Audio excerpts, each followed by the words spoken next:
आज हम लोग एक छोटा सा टॉपिक है, उस टॉपिक का नाम है ये पीएच मान है।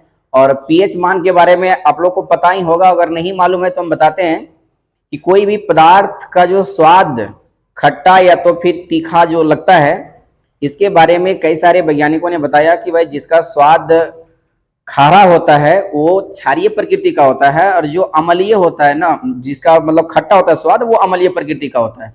तो याद रखिएगा, अगर खारा लगे, तीखा लगे स्वाद, तो समझ लीजिएगा कि वो मतलब क्षारीय है। और अगर खट्टा लगे, जो जो चीज खाने से खट्टा लगता है, तो उसमें समझिएगा इसमें एसिड पाया जाता है, यानी ये अम्ल पाया जाता है। ठीक है, उसी पर देखिए आपका एक टॉपिक है, याद रखिएगा। लार, जो हम लोग का मुंह में लार बनता है, तो खाने से पहले और खाने के बाद, जब नहीं खाना खाए तो हमारे मुंह में लार का मान ज्यादा होता है, और खाने के बाद वो खाना के साथ अंदर चला जाता है। तो खाने से पहले अगर लार का पीएच मान कोई पूछे तो वो 8 होता है। भाई 8 हुआ तो क्या हुआ, वो क्षारीय प्रकृति का होता है। और लार कब, खाना खाने के बाद, जब खाना खा लिए तो मुंह से लार की मात्रा कम जाता है, तो उसकी प्रकृति देखिए 6, मतलब अम्लीय हो जाता है, अर्थात उसका पीएच मान 6 हो जाता है। उसी तरह से नींबू का रस 2 पॉइंट समथिंग होता है, लेकिन एक लगभग पीएच मान है ये 2 है। ठीक है, तो 2 याद रखिएगा। एक तरीका अगर नहीं भूलिएगा आप लोग तो हम बता देते हैं, जैसे नींबू 2 अक्षर का है, तो याद रख लीजिएगा कि नींबू का पीएच मान 2 होता है। उसी तरह से, और प्रकृति कैसा होगा भाई, अम्लीय होगा। ये जो डॉट डॉट करके इस तरह से जो डैश दिया हुआ है ना, इसका मतलब हुआ कि ये अम्लीय लिखा हुआ है, यहाँ तक अम्लीय है। ठीक है, ऐसे हम बता दे रहे हैं कि अम्लीय कब कहेंगे और क्षारीय कब कहेंगे। कितना पीएच मान होगा तो क्षारीय कहेंगे, और कितना पीएच मान होगा तो अम्लीय कहेंगे, और कितना होगा तो उदासीन कहेंगे। ठीक है, बता देते हैं, लेकिन थोड़ा सा इसके बारे में देखिए। तो नींबू 2 अक्षर का है, तो याद रख लीजिएगा ऐसे भी कि नींबू 2 अक्षर का है, तो चलो भाई पीएच मान 2 होता है। गाजर का रस, आप भी देखिएगा, गाजर का रस, तो गाजर देखिए, गाजर का रस आपका 6 हो जाता है। आप यही रूल लगाइएगा कि नींबू सर 2 अक्षर का होता है तो गाजर कितना अक्षर का, ऐसे नहीं करिएगा, वो कभी कभी ट्रिक लग जाता है, याद करने का तरीका है। गाजर का रस है, देखिए 6 होता है पीएच मान, और इसकी प्रकृति भाई अम्लीय होता है। उसी तरह से कॉफी रखिएगा याद, कॉफी देखिए, ऐसे भी जानते हैं कि भाई कॉफी जो है ना, कॉपी याद रखिए। हम लोग तो ऐसे भी याद रख लेते हैं कि कॉफी पहले हम लोग को मिलता था कि भाई 5 रुपया में वो कॉफी देता था, या तो ऐसे भी देखिए चाय पीने के लिए जाते हैं तो 5 रुपया ले लेता है। तो हम लोग याद रखिए कॉफी है तो कॉफी को भी 5 रुपया में हम लोग पी ले रहे हैं, तो याद रखिएगा उसका पीएच मान 5 होता है। प्रकृति कैसा होगा, अम्लीय होगा। ठीक है, टमाटर का रस, यहाँ लगाइए ट्रिक, टमाटर देखिए 4 अक्षर में आता है, इसको ऐसे भी याद रख लीजिएगा कि सर टमाटर 4 अक्षर में आता है तो इसका पीएच मान 4 होता है। आप कहिएगा हर चीज को अक्षर पर गिनना स्टार्ट करिएगा तो वो गलत हो जाएगा, बस एक याद रखने का सिर्फ तरीका है। तो 4 होता है, और प्रकृति अम्लीय होता है। और नल का जल का मतलब हुआ, ऐसे तो जल का पीएच मान 7 होता है, जल बिल्कुल उदासीन होता है, जल का ना स्वाद खट्टा होता है ना तो खारा होता है, बिल्कुल पीएच मान 7 होता है उसका। लेकिन ये नल का जल होता है ना, ऐसे नल में जाने के बाद उसकी प्रकृति जो है ना क्षारीय हो जाता है। ठीक है, तो नल का जल का पीएच मान जो है वो 8 होता है, और प्रकृति इसका क्षारीय होता है। और एक MnAOH, यानी सबसे ज्यादा जो NaOH का प्रकृति होता है वो 14 होता है, पीएच मान इसका 14, और क्षारीय प्रकृति का होता है ये। ठीक है, और एक MHCl का वैल्यू, उसका पीएच मान 0 होता है, और अम्लीय इसका होता है प्रकृति।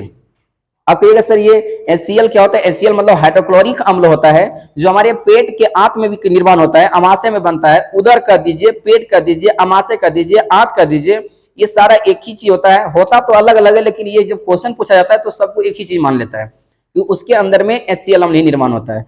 NaOH क्या है, ये सोडियम हाइड्रोक्साइड है, इसकी प्रकृति क्षारीय होता है भाई। ठीक है, ये देखिए। अब थोड़ा सा बात याद रखिएगा कि सर ये कब अम्लीय कब क्षारीय है, तो बताएं। एक वैज्ञानिक था, जिस वैज्ञानिक का नाम है SPL सोरेनसेन, उन्होंने एक स्केल विकसित किया था इसी चीज को मापने के लिए। ठीक है, कि भाई एक स्केल हमने विकसित की है, उस स्केल में कुछ लिखा हुआ रहता है। जैसे मान लीजिए कोई स्केल लेते हैं, तो स्केल में कैसे 1 से लेकर के 12 तक लिखा हुआ रहता है, उसी तरह से उसका स्केल जो था ना वो 0 से लेकर के 14 तक था। जैसे कहने का मतलब, एक शॉर्ट में देखिएगा तो इधर याद रखिएगा, इधर दिखा देते हैं थोड़ा सा। जैसे मान लीजिए ये स्केल है, ठीक है, और ये स्केल जो है ये 0 से स्टार्ट होता है और 14 पर जाके खत्म होता है। ये पीएच स्केल, इसको कहते हैं हम लोग पीएच स्केल कहते हैं। ये क्या होता है स्केल, ये पीएच स्केल हमेशा किसी भी पदार्थ की अम्लता, क्षारीयता और उदासीनता को बताता है, ये रिप्रेजेंट करता है स्केल। इसका पीएच जो 0 से 14 तक होता है, ये बीच में 7 होता है। 7 से आगे बढ़िएगा, जैसे 8 हो गया, 9 हो गया, 10 हो गया, या तो 11, 12, 13, 14, इससे और आगे जाइएगा तो ये है। और जो 7 है वो उदासीन प्रकृति का होता है।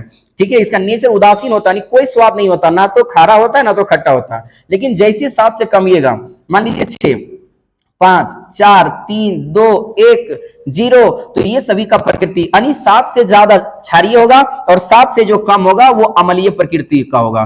तो आप लोग आशा रखते हैं कि इस चीज को आप अच्छी से समझ गए होंगे। कैसे समझे होंगे?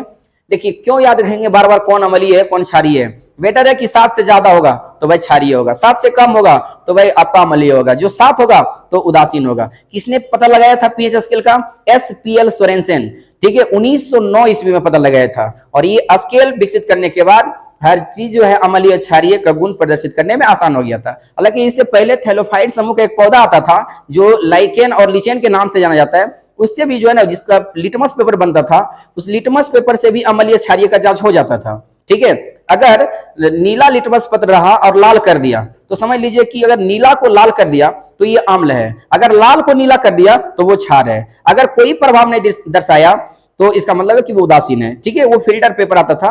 तो याद रखिएगा, इस तरह से हम आपको इतना बता दिए, और याद रखिएगा यही सब जो है एग्जाम में करीब करीब पूछा ही जाता है।